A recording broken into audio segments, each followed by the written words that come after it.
बोल शंकर भगवान की जय हो। बोल सच्चे दरबार की जय हो। और आई इहे सावन में शादी भइल ह तब बड़ा सुंदर एगो थार गाड़ी मिलल बा भैया।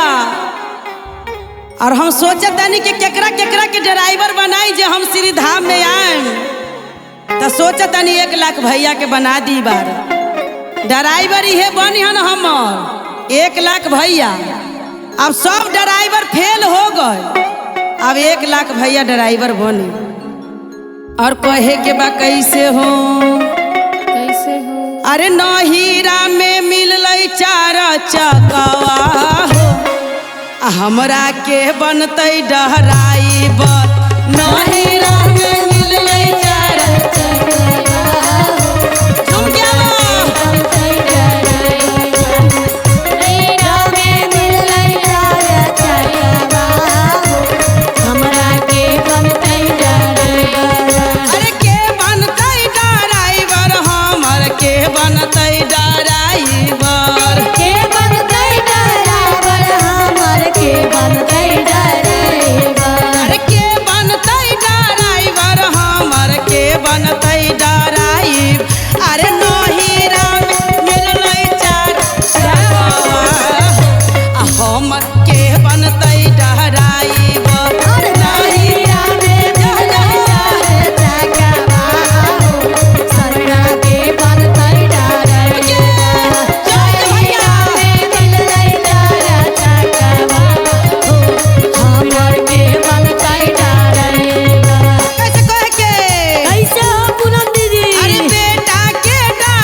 अब हम सोचत नहीं जे केकरा केकरा के ड्राइवर बनाए जे श्री धाम में हम अब आएम।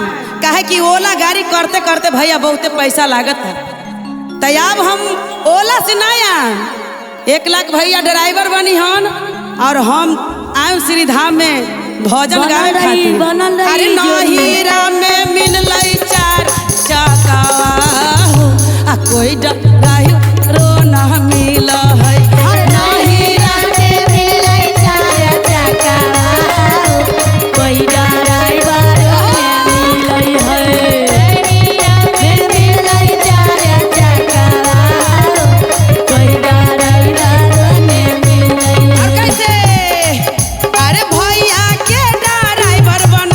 भतीजवा के खलसिया भैया के ड्राइवर बनैबै भतीजवा के खलसिया। अरे भैया के ड्राइवर बनैबै भतीजवा के खलसिया भतीजवा के खलसिया भतीजवा के खलसिया। भाभी बनबै गुरुजी के शिष्या आ कोई ड्राइवर ना मिल है।